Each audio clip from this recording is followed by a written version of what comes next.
Afternoon, everyone. Welcome to today's meeting at the Metropolitan Mayor's Caucus Housing and Community Development Committee. It's always a pleasure to see so many familiar faces, and to those of you joining us for the first time, a very warm welcome.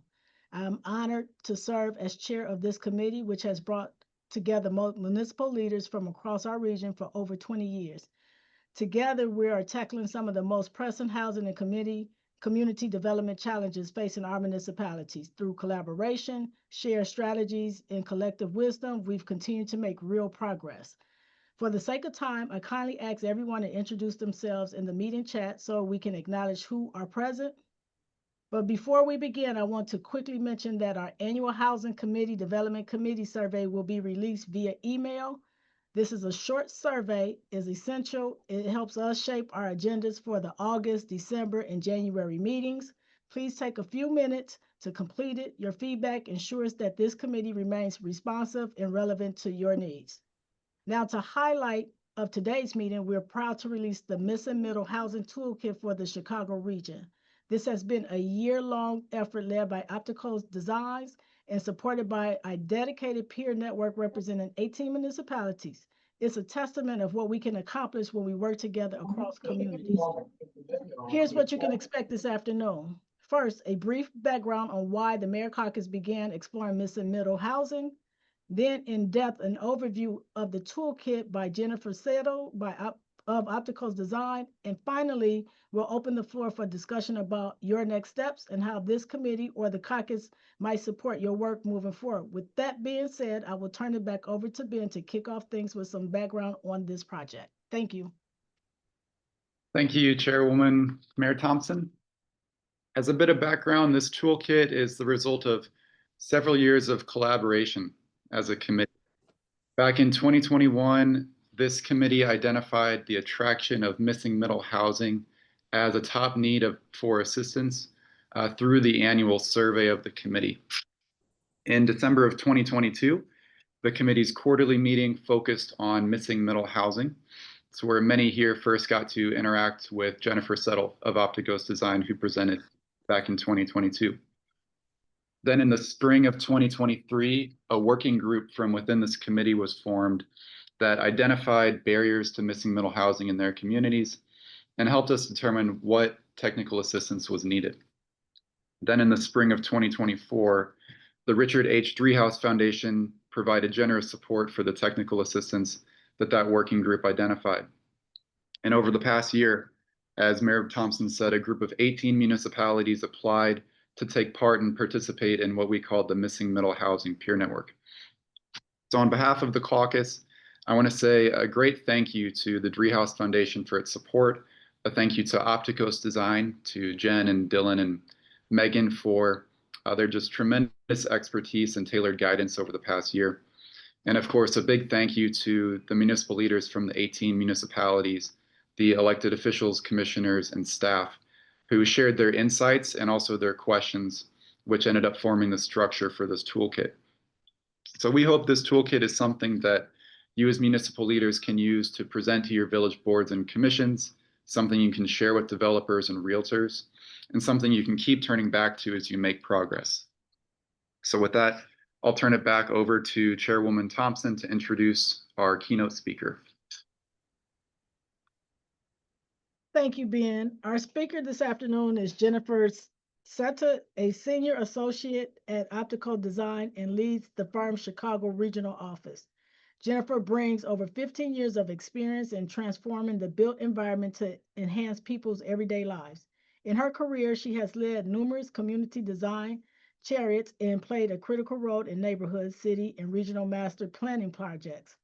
In our experience over this past year, Jennifer has been a wonderful partner for our municipalities, and we're grateful that she calls this region home. Jennifer, thank you for joining us today. Thank you so much, Mayor Thompson and Ben, for that wonderful introduction. And I'll just reiterate how excited we are at Opticos and on behalf of our team here to be at this point and be able to present this toolkit to you today. It's been a real pleasure working and getting to know so many different communities and municipal leaders as as Mayor Thompson said, across, the communities where I live and work and play. And so really excited to be able to present this work here today. There's lots more in the toolkit, so excited for y'all to get your hands on it and dig in. But without further ado, I'm going to share my screen. Can everybody see that? Okay. All right, great. So as I said, today is really just diving in to give you an overview of some of the ideas we talked about and start that conversation of how you hope to use this toolkit. To start off, I want to give you a quick overview of the 3 pieces, or 4 pieces, I should say, that really were a part of the last year of work.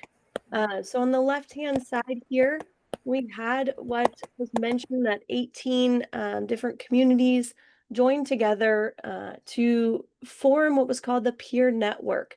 And there are really 6 different meetings, virtual meetings, where we dove deep into various topics, starting at the beginning of what is missing middle, how does it apply, and then diving into the weeds on different zoning and case studies, financial and development tools, and then similar to today, an overview or a walkthrough of that toolkit. The other components of the middle housing toolkit included test fits as well, that really looked at different sites across our community that best represented different opportunities and gave us a chance to visualize different middle housing scenarios and talk through some of those design and development considerations. So we'll cover those at the end of today. Super fun to really look at real world sites in your communities. Last month, I think it was just last month, we also completed a site study exercise. So this was more of a hands-on activity. Thank you to the Village of Oak Park for hosting us, where participants got to dive in and really think about some middle housing typologies, think about the relationship between our regulations and different challenges in site planning, and have some really, really great discussion. And then over the last couple of months, our team here at Opticos, along with the wonderful support of the Mayor's Caucus and guidance and oversight on the process, we're presenting the Missing Middle Housing Toolkit for the Chicago region. And this documents this whole process, brings in all of that insights and questions that we heard from the peer network, and starts to provide this menu of next steps for municipalities to think about pursuing, and an abundance of best practices and resources that we hope you will continue to use over the course of the next several years and beyond. As Ben mentioned, the peer network really consisted of a diverse group of municipalities of various sizes, various market conditions, various challenges and opportunities. They really were a well-rounded group that represented a lot of the things that we see across our region, and that we hope will let this toolkit be applied broadly and used by many, many across our region and beyond. It also really informed what went into the toolkit. So you'll see a lot of areas that have more detail and some that are a little bit high level.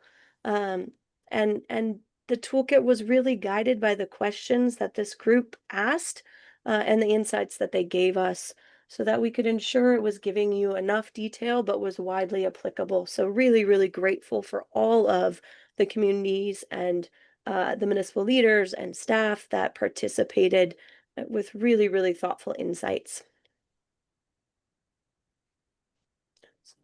Oh, there we go. Before we get started, we always know it's important to define what we focused on in the Missing Middle Toolkit. What is middle housing? So what you see here is our version of what we've got today. We can really boil the majority of our housing development in just 2 choices for housing, maybe a third when we introduce townhouses. But over the course of the last 80 or so years, we've really set up our financial systems, our planning, our policy, and our development industry with these single-family detached houses in mind, over here on the left. And at the other end, we have those 5, 6, or even higher condo and apartment buildings. And in the last couple decades, we've created the systems to deliver that scale of housing and make it economically viable. But there isn't much in between these two things. What about all of these types in between? We really don't have the systems in place to deliver them easily and efficiently. So when we define middle housing, we talk about them as all of those house scale buildings that just so happen to have multiple units inside of them, typically located in walkable neighborhoods. Everything in between those detached single family houses and those mid-rise or tall apartment buildings. That is the missing middle housing. And it's really about providing housing choices. These are some of the building types that we include in middle housing, from different forms of duplex and cottage court and fourplex or small apartments. And it's really this variety of housing that gives the needed choices to meet people at different stages of life and different income levels, and in different contexts that we see across our communities. And importantly, right, the key thing is that missing middle can accommodate what we know the growing demand for more housing, as well as better meet the needs of the people that we see living in our communities, right? We're seeing a growing percentage of singles or of seniors, excuse me, as well as single or two-person households, right? Retirees, um, and young professionals. We know we are rapidly losing starter homes, and renters across our communities are severely cost burdened. Right? We need a variety of housing choices that better meet that variety and that wide range of needs. All right, so with that context and that definition and that need in mind, we really hope we want to dive into what's in the toolkit and hope that there's something in here for local leaders and municipalities that are at any stage of the process. First and foremost, the toolkit provides information to help elected officials and other non-planners to become more familiar with missing middle. That's sort of its first goal. So in the toolkit, that's where chapter 2 begins, includes all the nuts and bolts of middle housing, right? And we start to talk about the benefits of middle housing, why we need it, this list on the left here, as well as what are the important attributes, and what is that palette of missing middle building types that we're really talking about. This section is intended for you to use in various methods of engagement and advocacy, as well as you embark on implementation strategies that you'll see later in the toolkit. We want this chapter and these resources to be something that you can come back to and say, and make sure what you're doing is aligning with the intent and the goals of middle housing, right? It's important to come back to this, to define and understand what the outcomes are that we're trying to produce. So we always say, go back to the why, right? It's important to always come back to the why. And this toolkit really tries to lay that out as clearly as possible and make the case for middle housing, and why it's actually important, and a really important part of our toolbox, sorry, to address housing affordability or attainability. We know solutions to our need for more affordable and attainable housing includes both subsidized housing, what you see on the left, which really focuses on helping those lowest incomes under that 60 or 80% AMI, or we can talk about increasing the supply of housing of all kinds. And these new types of construction in these bigger buildings are often not affordable to lower or middle income households. Both of these systems are needed, but they tend to focus on those larger, more complicated building products. So when we talk about middle housing, we talk about how it plays a really critical role in providing that naturally occurring affordable housing, what we sometimes call affordable by design, And it's more attainable because it tends to use more simple construction methods that developers and builders can execute more quickly using local builders and trades, as well as fit into our neighborhoods in that same house scale form and on those same typical infill lots that we see for many of our single family neighborhoods. This chapter also talks about, along with those high level considerations and benefits, it also gives you a lot of details so that you can come to this graphics like the one you see here and ask some really important questions. So as you embark on some of those implementation strategies or zoning updates, um, come back to these resources and say, do my standards align with the physical attributes of a cottage court or a fourplex? Or will my side-by-side duplex that we started to allow fit on this lot in my community? What should I be thinking about if I'm writing regulations for ADUs? This chapter is really packed with those resources that you can come back to, both from an advocacy, but as well as a guidance on writing and right-sizing your standards and your programs and policies. And of course, along with those, excuse me, recovering from a cold, so you have to bear with me. I'm hoping I make it all the way through.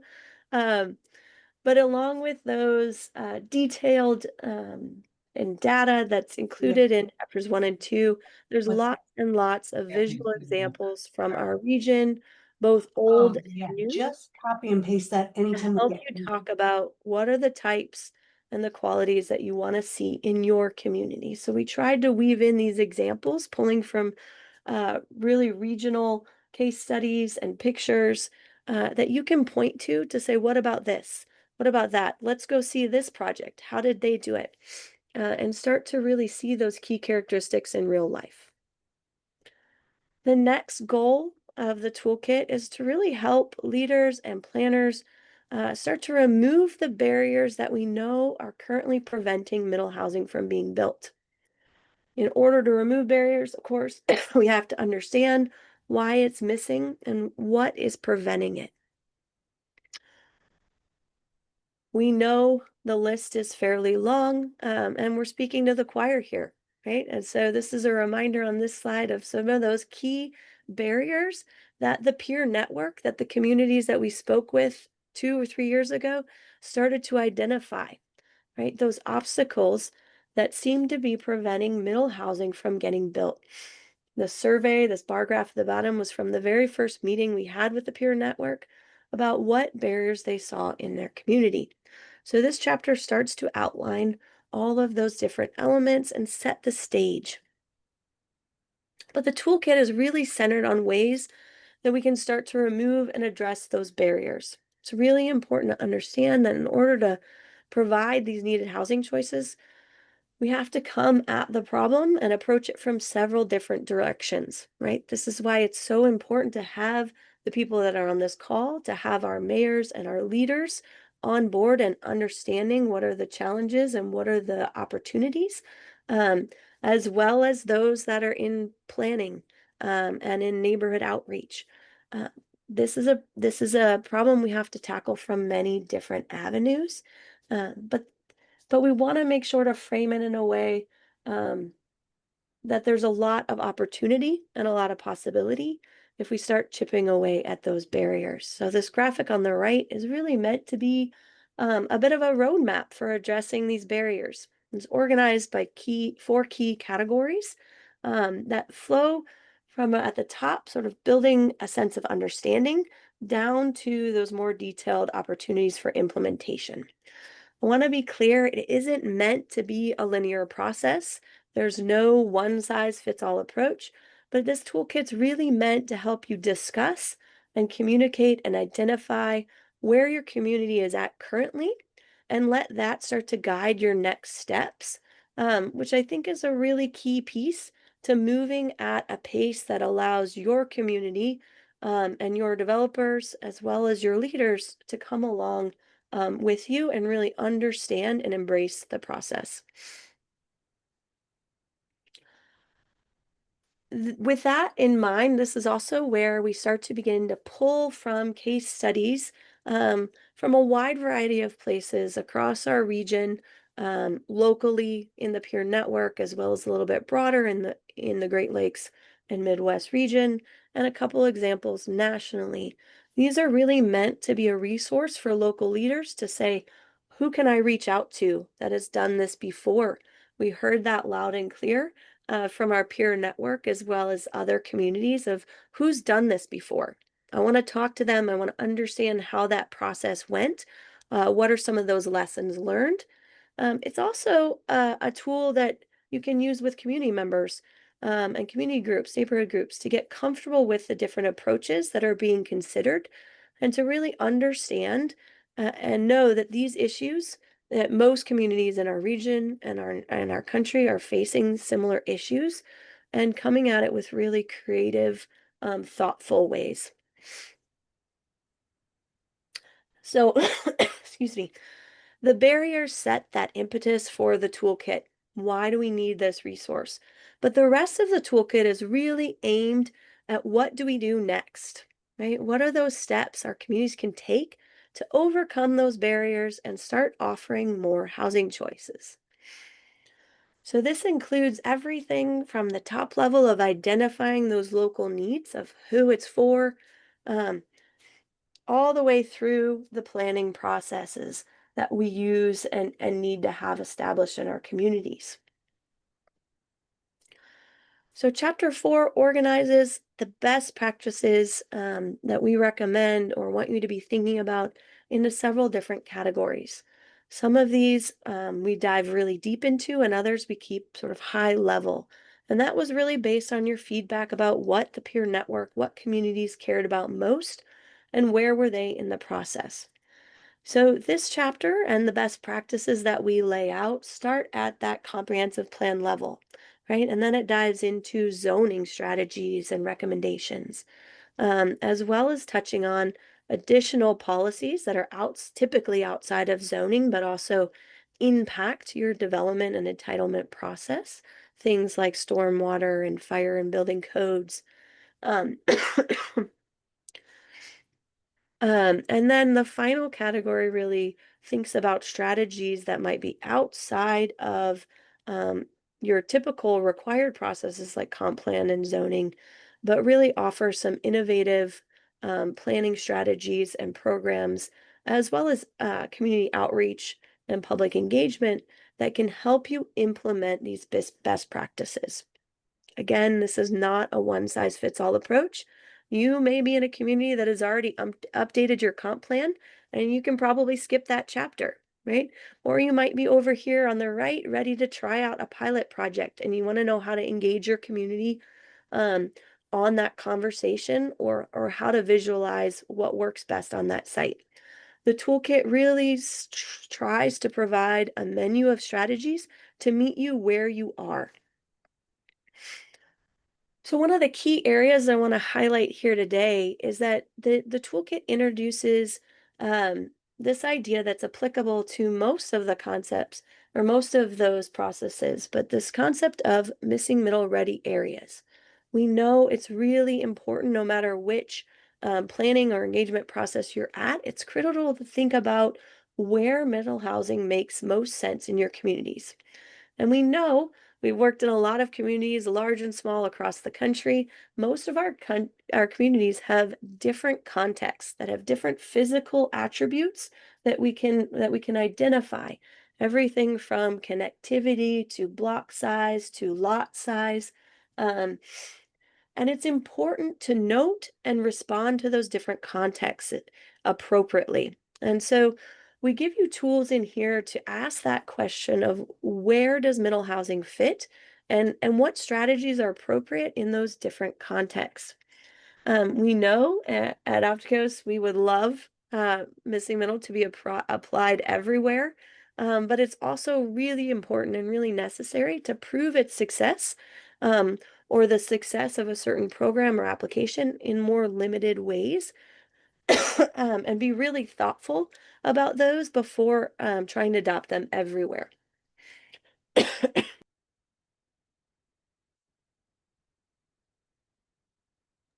Excuse me.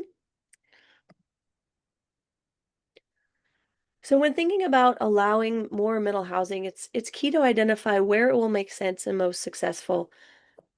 And in chapter 2, you'll see we highlight that it often makes most sense to focus on neighborhoods or apply middle housing in walkable contexts. So we talk about focusing on neighborhoods that have access to amenities or existing infrastructure um, that may be underutilized, but can take advantage and provide that walkability. These are often areas that are closer to downtown or surrounding your smaller main streets or neighborhood centers. Um, and often we find missing middle in these areas already, but that it's frequently not allowed anymore because of um, our zoning standards that apply more suburban or auto-oriented standards to even our more urban or walkable neighborhoods. So we lay out the groundwork for why these are a good place to start and focus your efforts in these more walkable areas that have access to those amenities. But we also talk about how it's really important to think about areas of your city that are also more car oriented.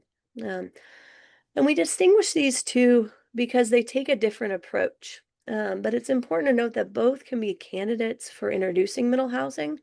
But when you're thinking about more car-oriented contexts, it's important to also do those alongside efforts to build more pedestrian-oriented infrastructure that can support a more walkable environment and start to add that mix of housing types into these contexts. And these could look like large transformation processes, or they could take a more incremental approach. But it's important to be thinking about how you start to build in some of those amenities and that mobility choice to these areas that are outside of sort of those immediate walkable centers.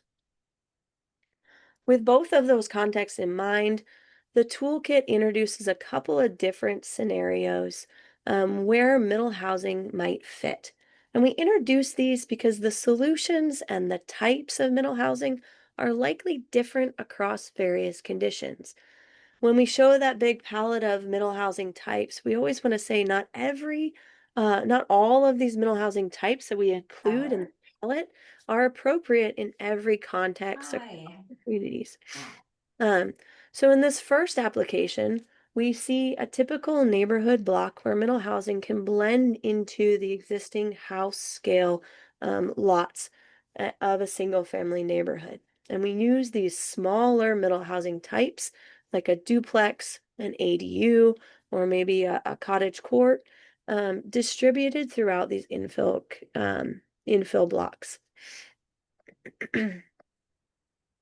Next, we can use those small, even to those medium types, like a fourplex or a sixplex, to be inserted into what we call that transition area between those detached single-family neighborhood and homes and our mixed-use corridors or our neighborhood main street. Many of our communities, we've seen reinvestment in those downtowns and those main streets and revitalization of those, and really a desire uh, to live nearby them. But we often find in that block immediately behind or that half block immediately behind an abundance of parking lots or underutilized lots or abandoned office sites, things like that, that we don't know what to do with, right? Because historically, our single family neighborhoods didn't want to be immediately adjacent to those busier or those business areas. And middle housing can play a really effective role in transitioning between the scale of those two environments and offer some housing choices of smaller units that really want to live in close proximity to those transit corridors or those multimodal corridors as well as those centers of activity. In addition to those transition zones, we can also apply missing middle along some of our underutilized or slightly more intense corridors. Um, these provide a really great opportunity to add housing capacity along some of those bigger corridors. But of course, it's really important to use building types that that mitigate some of those concerns of those larger streets and transition into the neighborhoods and offer that livability to the people living there, both with open spaces, with amenities, um, and frontages, so how you enter the building, that are really thoughtful, and start to create that neighborhood environment and bring it onto some of those corridors using some of those larger, or what we call upper missing middle building types. Finally, the last application I want us to think about are on our larger sites. These could be underutilized properties that are brownfield or greenfield sites that are maybe located at the edge of the neighborhood or edge of town, but they offer an opportunity to think about creating new neighborhoods that can bring in several different types of housing.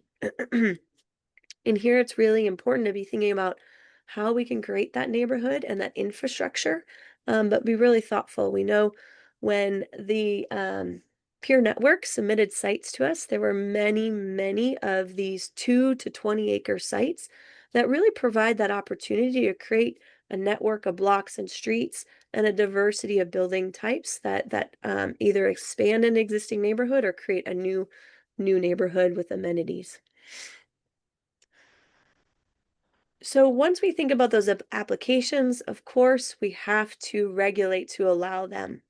And so we want to be thinking about, and this is where the toolkit starts to transition into the technical side of zoning, to think about how we can enable those opportunity areas to change or introduce middle housing. And our regulations and what are the regulations and the codes that are needed to support those housing choices in a way that effectively fits and calibrates our standards to those different contexts we just laid out.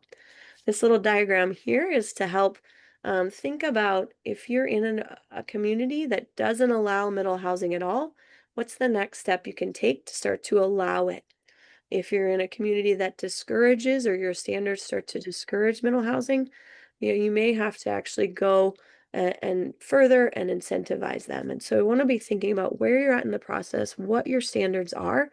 And that's where we started with the peer network, to really start to evaluate your zoning standards with really a simple step-by-step code audit that starts to highlight what are those key zoning barriers that we have to overcome, that we find in many of our communities. So we dove deep in both our peer network meeting as well as the toolkit into a lot of zoning considerations. But we tried to organize it as a guide that allowed you to to quickly identify what are some of those key barriers, and think about what are some small modifications you could do to your zoning to better align your existing standards with both those best practices that we lay out for zoning, as well as those desired housing types in locations where you want to see middle housing. The toolkit really gives a range of options for approaching your zoning and your regulations. And so the code audit starts to lay out how you can make incremental text amendments. These are sort of a lower lift, as well as approaches that range in scale of effort and cost and staff capacity. So we looked at different approaches, from that sort of smaller text amendments to standalone middle housing zoning districts, or standards that could be inserted into your existing code. And then getting more broad in application to a zoning overlay that might align with some of those areas where you think missing middle should be prioritized. And then all the way up into that more comprehensive zoning update or overhaul.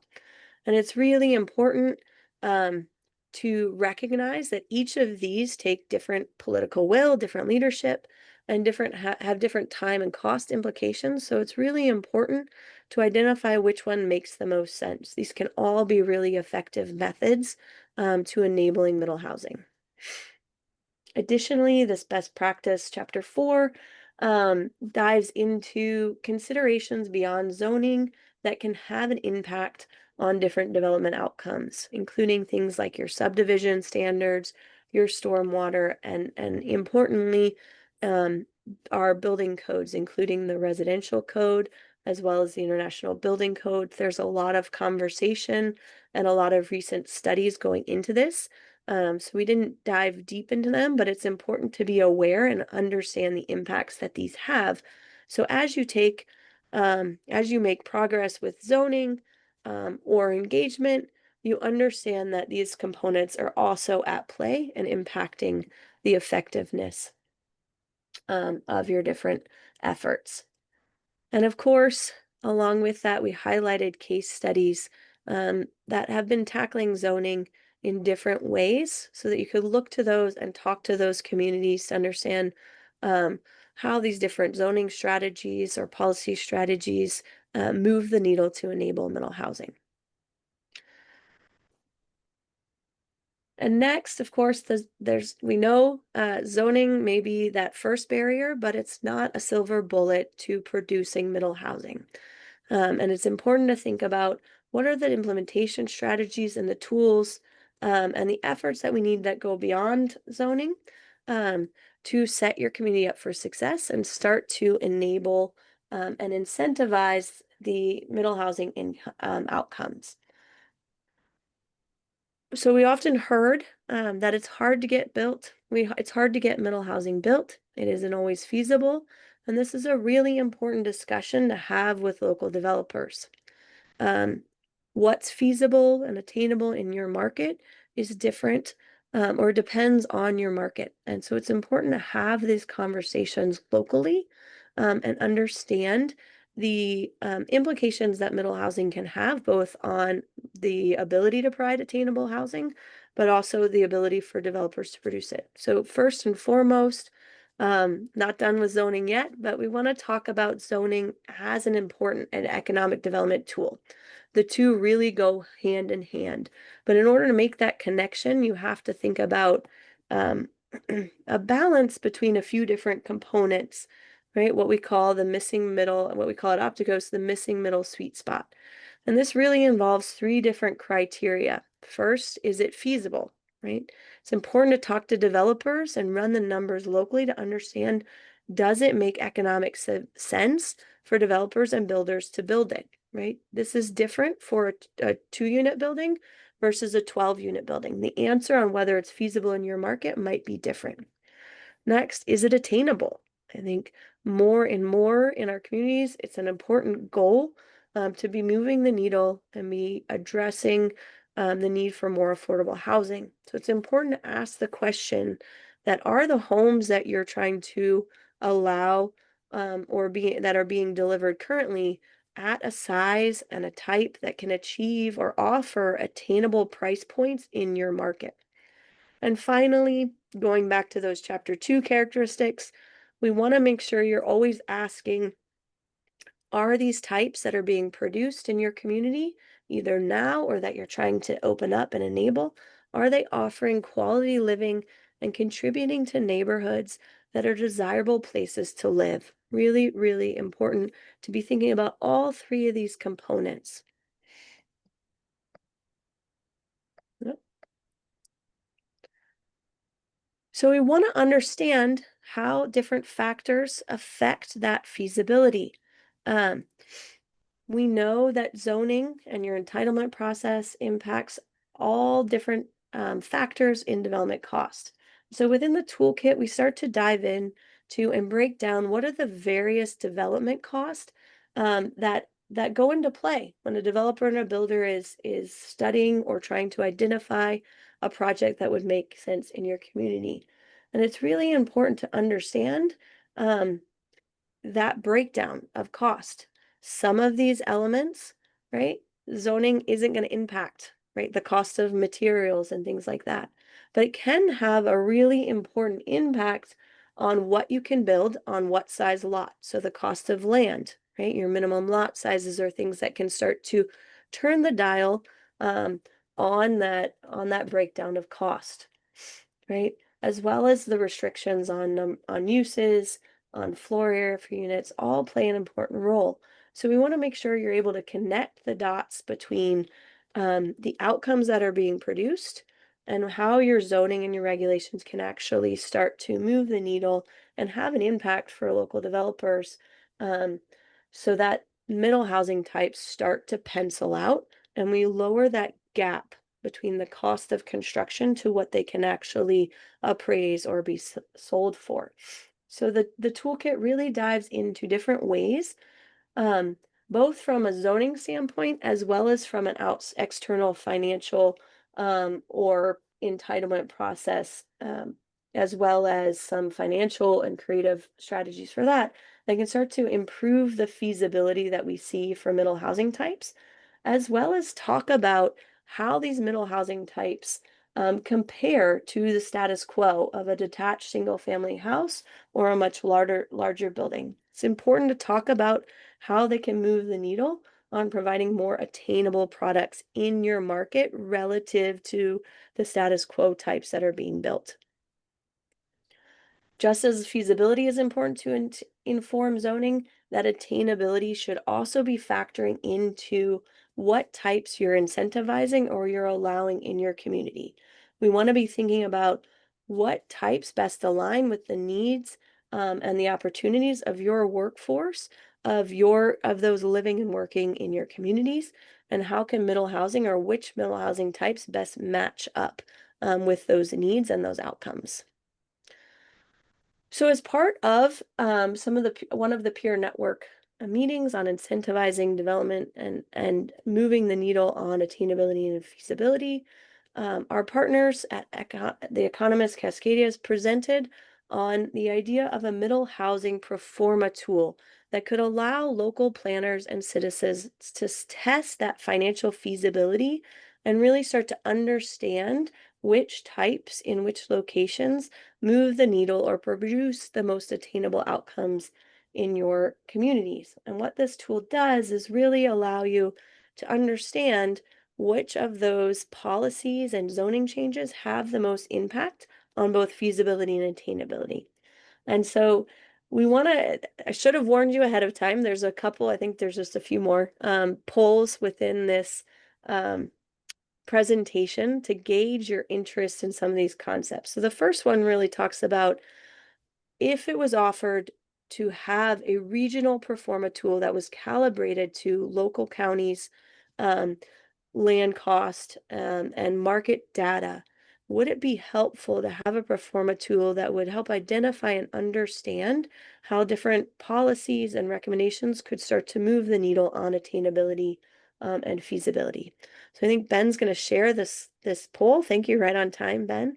And we'll give you a few seconds to answer the question. We really just want to gauge, as we take this toolkit forward, what are the resources and the tools that might be helpful for you to take the next step and evaluate these concepts of feasibility and attainability.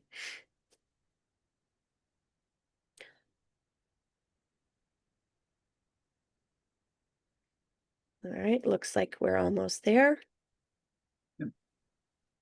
Thank you, Jen. And the example shown on the screen was actually made in partnership with the Washington State Department of Commerce. So that's an example pro forma tool that I can actually drop in the chat too. Thanks, Ben. Yeah. Question that Nancy and I have at the Mayor's Caucus is, what is the interest in this tool? We know there was some interest from within the peer network itself, but we're curious what the interest is among this committee. I'll go ahead and end the poll. It looks like most people have answered. Awesome. Thanks for sharing those.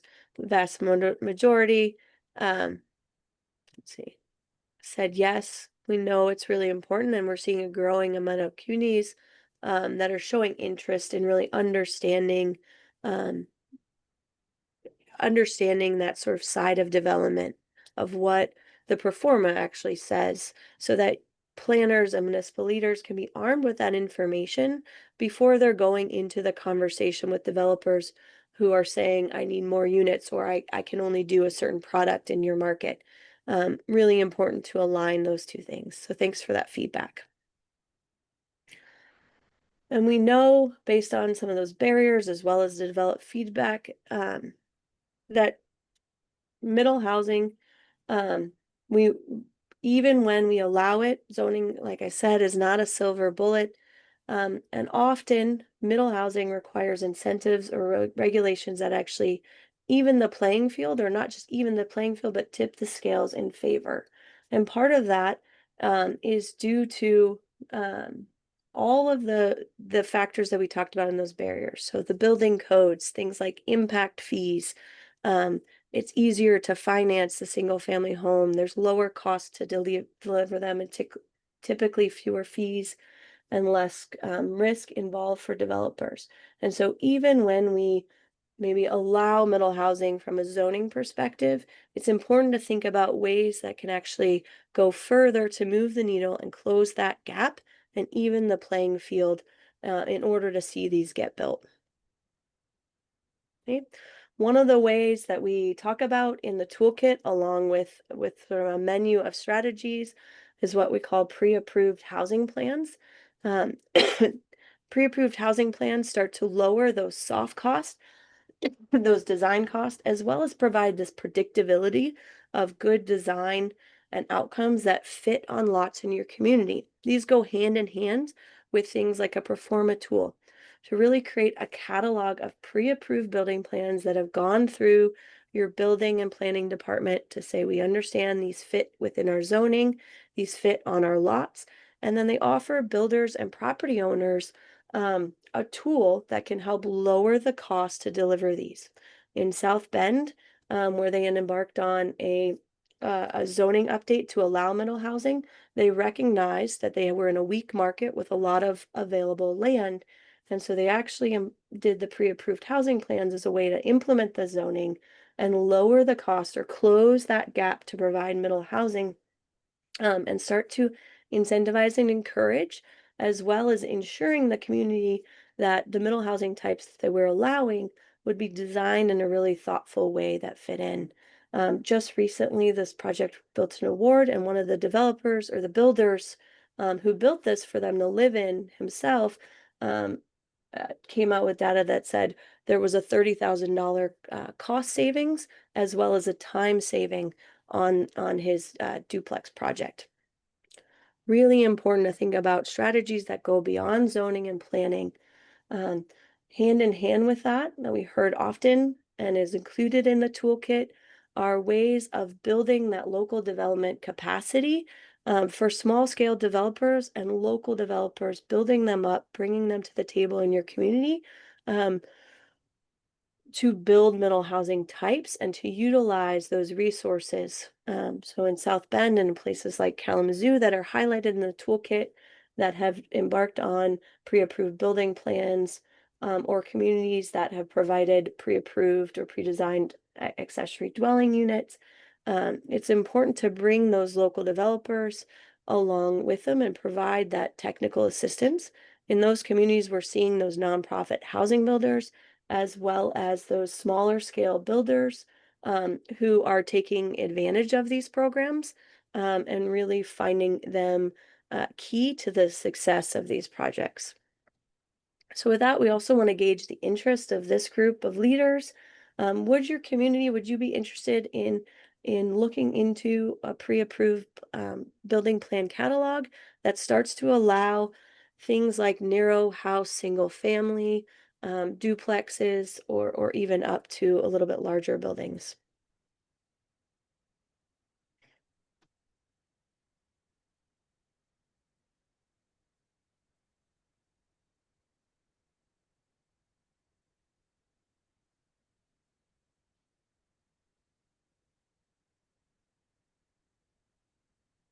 All right, I think we're almost there. Yep, I'll give maybe 10 more seconds for people to reply. As part of the toolkit, these resources and links to some of these programs are included so that you can dive deep into those, and happy to put you in contact with some of those municipalities or those leaders who have utilized some of these implementation strategies. All right.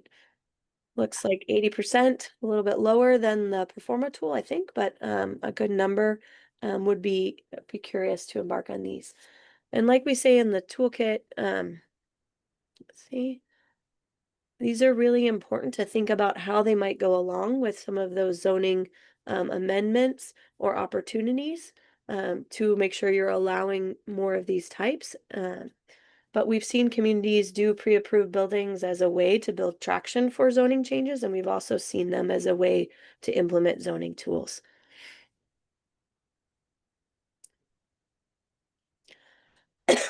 In addition to some of those tangible programs and examples that help implement zoning or go beyond zoning, we also want to think about partnerships as well as additional tools that can be really important and effective in establishing the success of any of these planning or policy best practices. So in addition to those, we talk about a list of partnerships that are important to engage across your communities, bring them into this conversation, and help advocate for middle housing or some of these best practices and changes that you might be embarking on, as well as thinking about what are those local financing strategies that you could start to highlight if you don't have already, or connect the dots between some of those zoning, planning, and neighborhood efforts with the financial tools that actually make sense for middle housing types. Not all of our financing or our tools that we have, most of them are aligned with much larger building products or much smaller. And so it's important to identify the opportunities that align with middle housing or provide that opportunity to give those financial incentives, or make them more viable, more feasible. And so a long list that's been vetted with our peer network, as well as outreach with local development and financing communities, to start to pique your interest and think about what are the strategies, right? Not every community needs all of these, but what are the financial tools and the creative partnerships that we could be establishing to help ensure the success of these other programs and changes that we're hoping to make on a planning level. I think now more than ever, we want to make sure that we're building that local resiliency and relying on both some of the state tools that might offer incentives to move the needle on middle housing. All right, wrapping up in the last couple of minutes here, really want to end with a little bit of inspiration, a little bit of conversation about what could middle housing look like in our region. And in one of the really exciting parts of our middle housing toolkit, the peer network submitted sites for us to look at where they saw the potential for middle housing to work. And so these tended to be a wide range of sites of various sizes, some infill, some large sites. And we broke those into different categories, and and included in the toolkit a set of what we call test fits. And what test fits do is use real world sites to demonstrate what middle housing could look like in your community. There's 3 goals of these test fits are really to visualize and help you effectively communicate of what are the characteristics or how could middle housing look on typical sites within your community, within your neighborhoods. These test fits, along with the site planning exercise that's included in the appendix of the toolkit, also help us understand what our zoning allows or encourages in our communities. It's important to think about how that changes on different types of sites.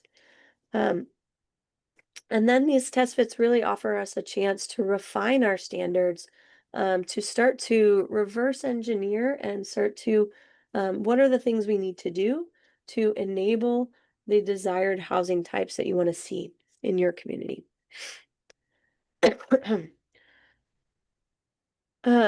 So from that wide range of sites that were given to us, we selected 3 sites in Aurora, Broadview, and Park Forest. And these represented 3 different opportunity sites that sort of rose to the top of the sites that were given to us. These are where we put into sort of 3 different buckets. One, that neighborhood infill, those smaller lots that were embedded in neighborhoods. Some communities had 1 or 2 per neighborhood, and others had a lot more of available infill properties. But those were really that 30 to 60 or 70-foot wide lot, typical infill lot. Then we saw many sites like the one we picked from Broadview that was sort of a corridor site, a really key street in your community, where it was more of a block size development or opportunity. And we wanted to explore how middle housing could be applied to some of those corridors to help reestablish the activity along those and connect to the neighborhood.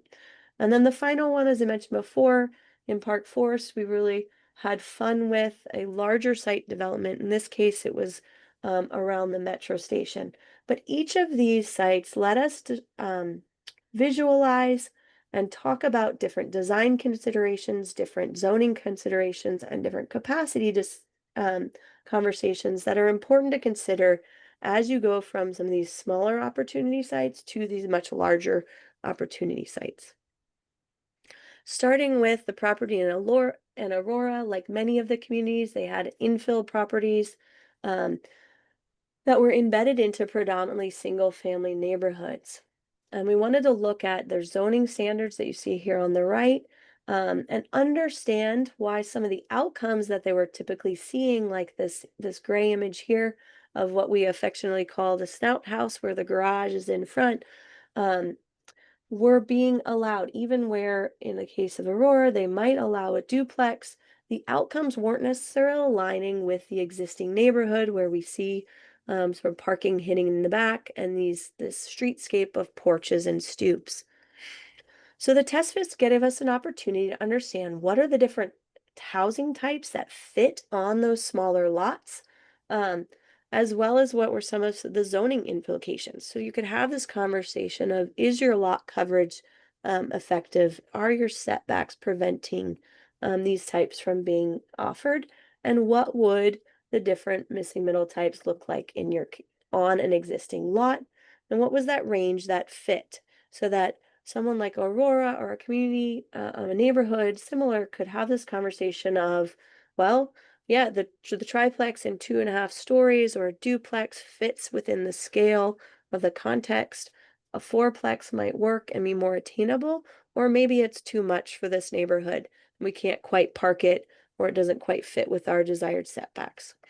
These give us a chance to visualize some of those regulatory, but also considerations, as well as some important design considerations to be thinking about, of how you can ensure, as you open up more uses in your neighborhoods, how you can assure that house scale, form, and scale that fits in the neighborhood and creates that public realm that's typical of these walkable neighborhoods. We hope that that test fit will be broadly applicable, and you start to think about in your head how many residential infill lots might be in our communities that could be opportunities for some of those smaller middle housing types. Similarly, in Broadview, the site here was really exciting along Roosevelt Road, adjacent to some of their really great Main Street, but near some underutilized opportunity sites, and in a transition area that sort of started to transition from commercial, which we know is really hard in many of our communities, to more multi-unit and multi-family apartment complexes. And so wanted to look at what middle housing types might fit and what capacity might be potential to fit on those. So similar, we're really thinking about efficient, a little bit larger types that would be appropriate on this wider corridor, but thinking about what's sort of a smaller breakdown of more buildings to a little bit larger buildings, like courtyard buildings that could bring in open space along those corridors. So had an opportunity to visualize how different types could produce different outcomes, and start that conversation of what makes sense in these sites in your community. Again, thinking about some of those important design considerations, having these conversations with your community that maybe in these locations, 3 or even 4 stories might be appropriate, where that 3 stories could be really problematic in the neighborhood. It might be important to allow on your corridors for both a feasibility standpoint, as well as a form and scale. But even as we're allowing residential on those corridors, again, thinking about what are the frontage types that can help make these more livable, and what are some of the types that might be appropriate in these locations that might be a little bit out of scale in a neighborhood.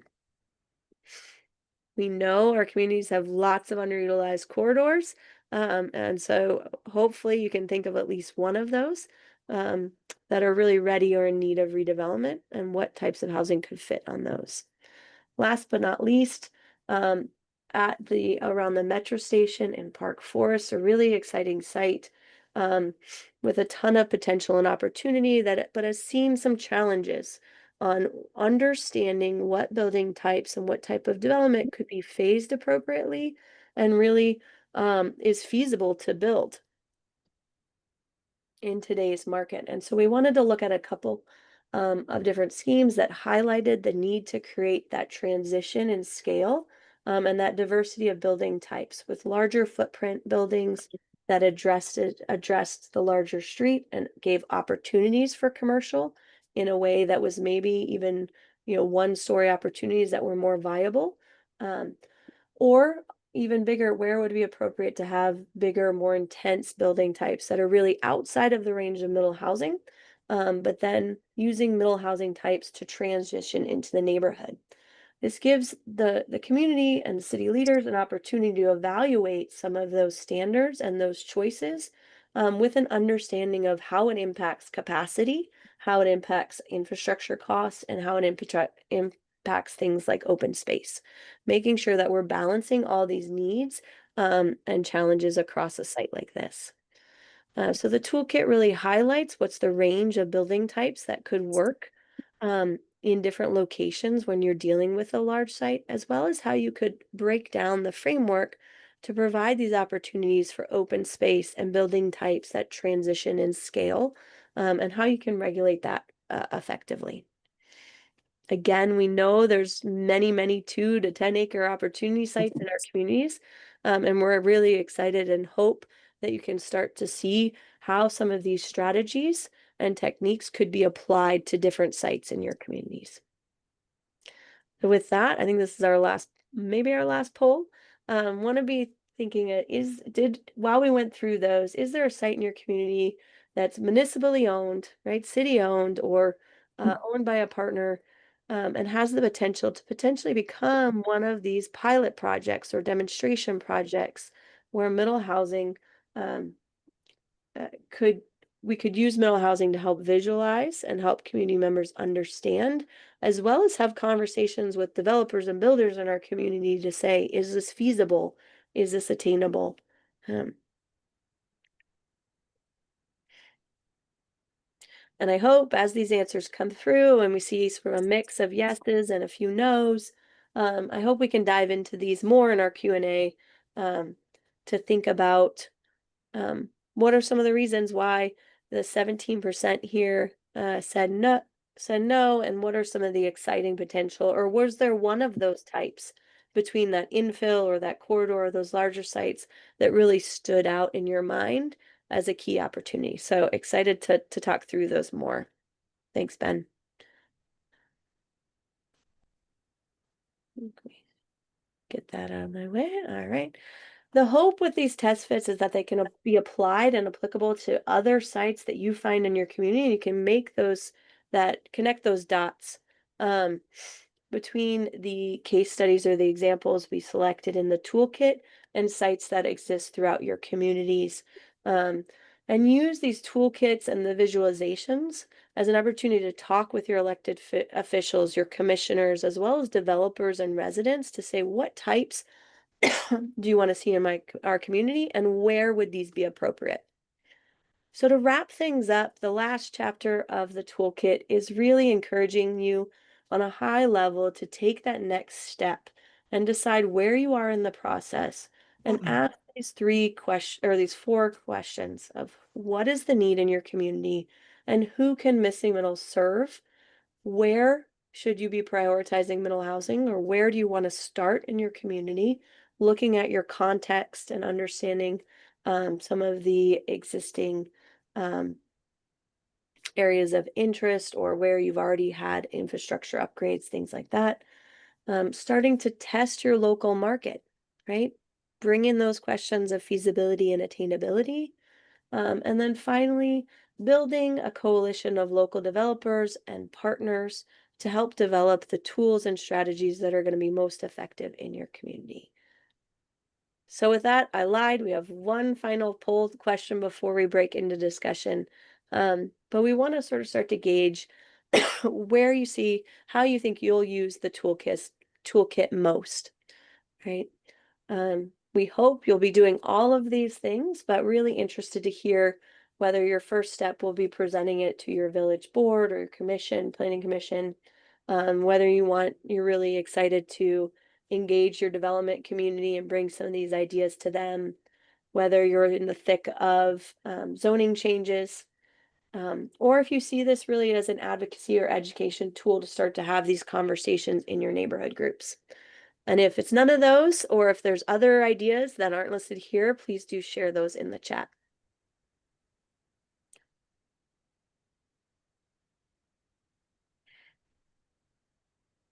Thank you, Jen. I'll go ahead and give maybe 10 more seconds for people to respond.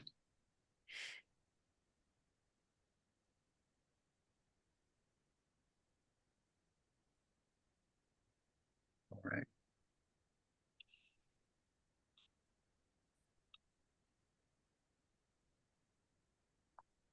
All right. Oh, go ahead, Ben. I was just going to say good mix, a lot more expecting to engage developers than I might have thought initially. So, 2/3 for that, 2/3 zoning changes, and also presenting to village boards and plan commissions. So great to see. Yeah, really great to see. We certainly hope to wrap up the conversation. Um, we certainly hope you'll use this in many different ways and that you'll find sections in the toolkit that you can pull out and use for these different types of engagement and conversation broadly. So really excited to get your feedback and dig into that. But most importantly, just want to thank everybody here as well as those in the peer network and of course Metropolitan Mayor's Caucus and the Driehaus Foundation for really stepping up to be part of the solution and bring some of these ideas to your community. So thank you for your time here today. And now I think we're going to break into Q&A and really focus on, dive into and hear from you about what are some of those next steps that you're excited about, as well as how this committee here and the Mayor's Caucus can support those next steps. Thank you so much, Jen, and really can't say thank you enough for all of the hard work and expertise that you and Dylan have shared over the past year. I'm going to turn it back over to Mayor Thompson to help facilitate the conversation here in just a bit. We're really interested to hear what everyone's next steps are. But even before that, going to Audible one more time, want to say welcome to Olivia Ortega, the new and first ever Director of Housing Solutions for the Office of the Governor here in Illinois. We had a chance at our last committee meeting back in February to hear from several individuals who are on the ad hoc advisory committee that played a role in Olivia's role. So, Olivia, I don't have a full introduction, but I just want to share that you have played a policy expert role throughout the Midwest in the city of Chicago, and grateful to have you on this call today if you want to just introduce yourself to the group real briefly. Thanks so much, Ben. I'm really happy that I was able to join for this conversation in particular. It's my third week on the job, so I'm still figuring things out. But I'm so excited to be in this role, and I think this conversation in particular is extremely energizing. I'll put my email in the chat for folks. I'm really interested in having conversations to understand what's happening on the ground in municipalities around the state, and also really interested in conversations about what are the sort of interesting ways that we can partner with you all as the state to advance some of these solutions, even if they're specific to your community. So yeah, I'm really excited to dive into this work. I will say, over the course of the next 60 or 90 days, a big focus for us will be sort of assessing state level processes that intersect with housing development in Illinois, and really digging into solutions and streamlining that we can do on our end to make sure that we have those bases covered. But as you all know, there is such a wide range of efforts in this space. many of which were laid out in the ad hoc committee report. So there's a lot of work to do. I'll throw my email in the chat. Would love to have like an introductory call with folks that are interested in talking more. Thank you very much, Olivia. With that, I'll go ahead and turn things back over to Chairwoman Mayor Thompson. We're really interested to hear from the group here what you see as potential next steps on this topic. Thank you, Ben, and thank you everyone for hanging in there with us today as we discuss the missing middle. So I think the next steps for us is just kind of looking at the poll questions, because I think some valid things came up in the poll as it relates to if we want to do a board presentation or if we want to do community engagement. Will Opticos or Metropolitan Mayor Caucus may want to come out to a village board meeting to go through what we all just experienced today. I think that was a great next step. And then communicating with our developers, having a conversation with them as well on what that work really looked like for each municipality, because we're all so different. So I think that's really the next steps, but taking those poll questions, kind of looking at what that looked like, Ben and Nancy, and then just kind of circling back, and then maybe we can plan the next agenda on what our next steps would be. And so we always want good feedback from our membership on what feedback looked for us as it relates to the housing committee. So anything that comes up on the radar, we expect you all to let us know so that we can have those conversations and bring the experts in the room to assist all of us, because it really takes all of us to do this type of work to create the type of housing that we need in our communities. So do anyone have any questions or comments at this time? If you do, please raise your hand. I think we can open it up to anyone who wants to share a little bit more about why you said what you said in that last poll of what you think your next steps could be, even if it's not definitive.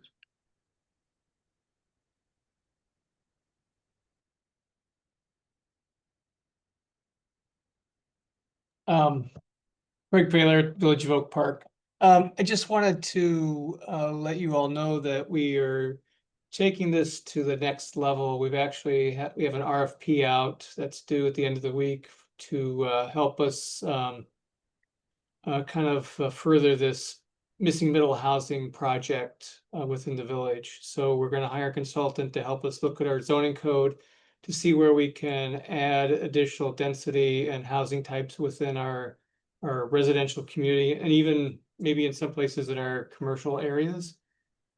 So we are very excited about getting that started, and it's going to be a quite a bit of education I think we need to provide to the community, because I have a feeling some of them are going to see this as a negative and not as a positive. So we have to make sure we try to spin it in the right way about how this is going to be a better solution than kind of what we currently have. We're kind of looking at what happened in Minneapolis with their single family zoning categories, and we're looking at maybe doing a similar thing where we are eliminating our single family zoning nomenclature for the village and allowing for higher density within all of our residential zoning districts. So hopefully we'll have more news once we get a consultant on board and we get started on the project. So.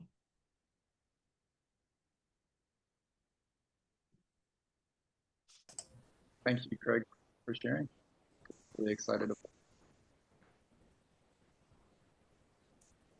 If I could share from Warrenville, we were really excited to be part of the consortium for this project. And for us, we've included missing middle housing as a work plan item as a part of our strategic plan. So the timing of this effort for us was exceptional in that we've dabbled in some areas with an overlay. That's been the tool that we've used to bring in some middle housing in portions of our community, but we know it's a bigger issue and we need to look more broadly. So our strategic plan recognizes that. And through this process, we've just had so many wonderful opportunities to look at the challenges from different angles and to give our community so many tools that will help us engage in a better conversation and and reach some solutions. We're hopeful over the next few years as we work through these ordinance updates and collaborations with our financial community and the model ordinances and so many other things. And let me just say a huge thank you to Opticos for their efforts in this. The document is beautiful. I think it's going to be a great conversation tool to help educate and enlighten our community about what it means to have more missing middle housing, and deter some of those myths that surround it. So I can't thank you enough. And again, we were just thrilled to be a part of this and to be able to work with our peers across the region. So that's where we're at. And I'll give thanks back to Warrenville for letting us use and study your overlay and your great efforts as a case study. We learned a lot, and I think it was a really valuable example for many communities in the peer network. So great work. I'm excited to hear y'all moving it forward and thinking about your strategic plan.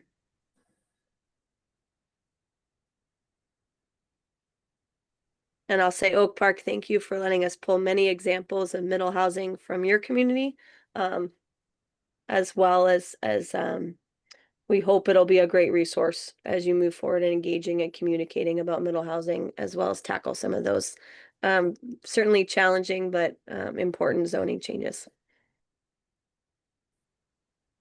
Rob? Yeah, hi. So Rob Rose here. I'm working with the Southland Development Authority and the Village of Richton Park to help to complete a half-finished subdivision that's been 20 years in the making. So we think this is a great demonstration project for the middle housing project here. Got a lot of great ideas. I would love to engage with you all to help us with some test fits and some ways by which we can keep pricing under control while still making sure that we don't damage the existing homeowners, but add value to the subdivision. So I'm excited about this project here and looking forward to being a part of it. That's awesome. I'll give Dylan a lot of credit on our team for exploring those test fits and really bringing what we hope will be some great examples of the different housing types that you could think about or use to sites like the one you mentioned. And I do think we get really excited, but we know it's a challenging effort to balance all those considerations for new development amongst old and how you tackle that. So we know from experience how effective middle housing can be to bridge that gap or bridge that transition between our existing neighborhoods in a way that's sensitive and thoughtful, but also gets to the housing that's needed. That's great to hear.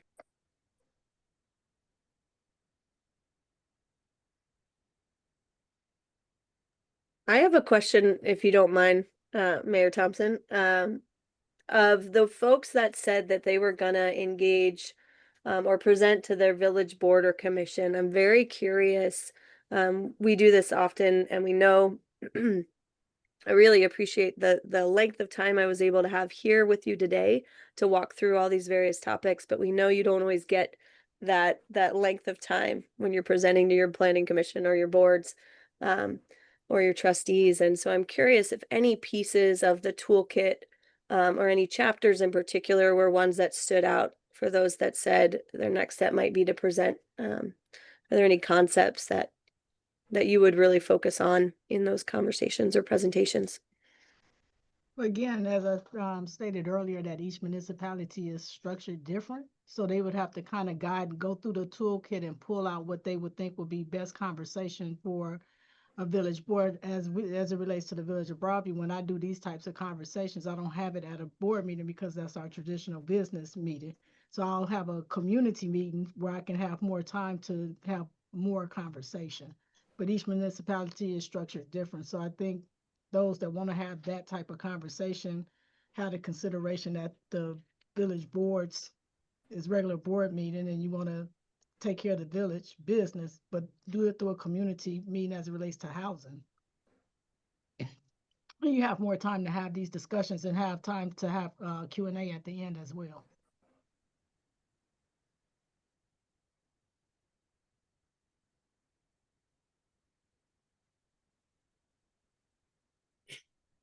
If I can, it's Nancy. I don't know if they come in my, oops, what did I do?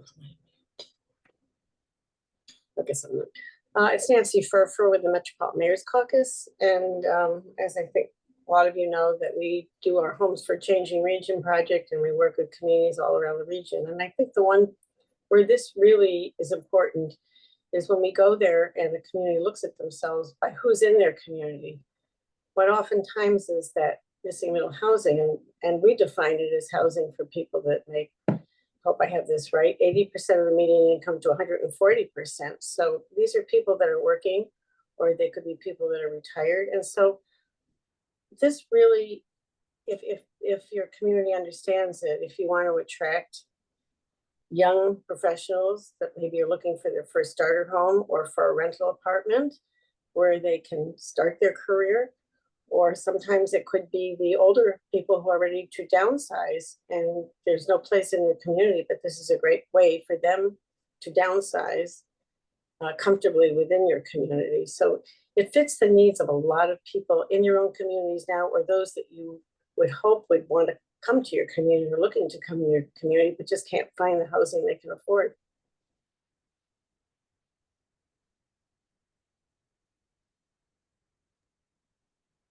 I see Brad has raised his hand. Yeah.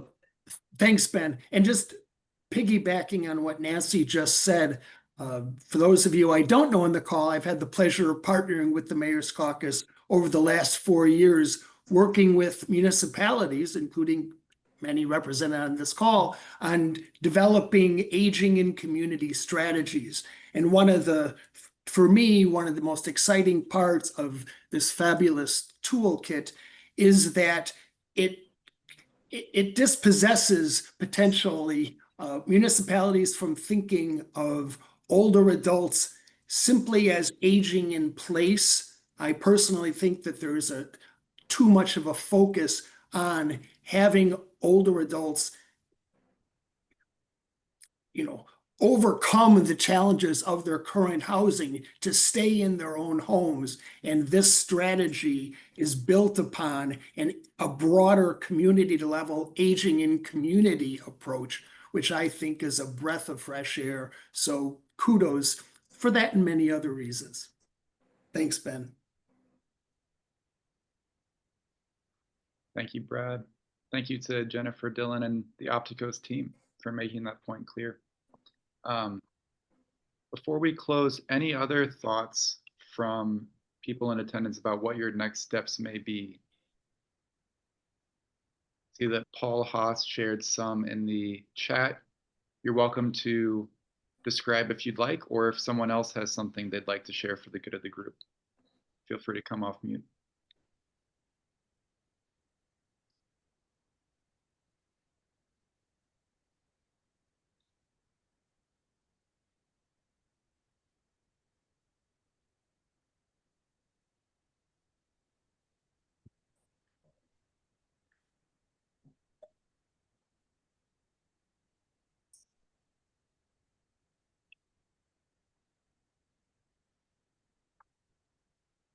All right. But before we end, I would just like to add too that know that the Mayor's Caucus is around. And if you have further questions or want some advice or help, feel free to contact us, because that's what we're here for. So just want to make sure that you all know that this isn't the end. Yep. Yeah, I would be happy to have a chat offline, with anyone who's curious about the toolkit and potential next steps that we could take as a group. It's part of why we asked that second question in some of those polls for people who are interested in specific strategies like pre-approved plans or a regional pro forma tool.